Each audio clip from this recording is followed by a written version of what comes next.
Chicken பிரியாணிக்கு first எண்ணெயும் நெய்யும் சேர்ந்து ஊற்றி அடுத்து வெங்காயம் போட்டுட்டு நல்லா வதங்கினதும் பட்டை கிராம்பு பொடியாகவும் போடலாம், முழுசாகவும் போட்டுக்கலாம்.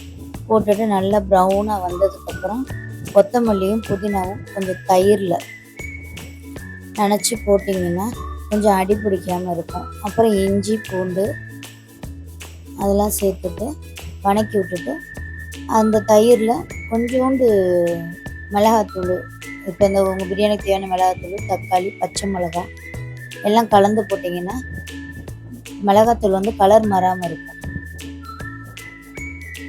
நல்லா கொதிச்சதும் நல்லா எண்ணெய் பிரிஞ்சு வந்ததும் கழுவி வச்சு சிக்கனை போட்டுடணும். நான் ரொம்ப சின்ன சின்ன பீஸாக இருந்ததுனால கொஞ்சம் நேரம் போட்டு உடனே சாட்டே பண்ணி இது பண்ணிட்டேன். தண்ணி கலந்து தம் போட்டேன். நல்லா கொதித்து வரட்டும். இப்போ எண்ணெய் பிரிஞ்சு வந்ததும் தண்ணி சேர்க்கணும். அளவு தண்ணி எவ்வளவோ அரிசிக்கு ஏற்ற மாதிரி சேர்த்துக்கோங்க. அது நல்லா கொதித்ததும் பிரியாணி அரிசி சீரக சம்பா தான் யூஸ் பண்ணியிருக்கேன். சீரக சம்பா போட்டு 1க்கு 2 தண்ணி வச்சுருக்கேன். சிக்கனுக்கு எக்ஸ்ட்ரா தண்ணி வைக்க வேணாம், ஏன்னா நம்ம தக்காளி தயிர் இதெல்லாம் போடுறதுனால அந்த தண்ணியே சரியாக இருக்கும். சிக்கனுக்கு சின்ன சின்ன பீஸாக இருக்கிறதுனால இதே இது ஒரு 50 கிராம் பீஸு அப்படி இருந்தால் மட்டும்தான் ஒரு 1/4 டம்ளர் தண்ணி அதிகமாக சேர்த்துக்கணும். நல்லா தண்ணி கொதித்து தண்ணி அரிசியும் ஒட்டுக்க வந்ததும் தம் போடணும். கரெக்டாக 10 நிமிஷம் போதும். 15 நிமிஷம் விட்டு அடி போச்சு. 10 நிமிஷம் ஃபுல் தம்மில் போட்டிங்க அப்படின்னா சிக்கன் பிரியாணி வந்து குலையாமல் ரெடி ஆகிடும்.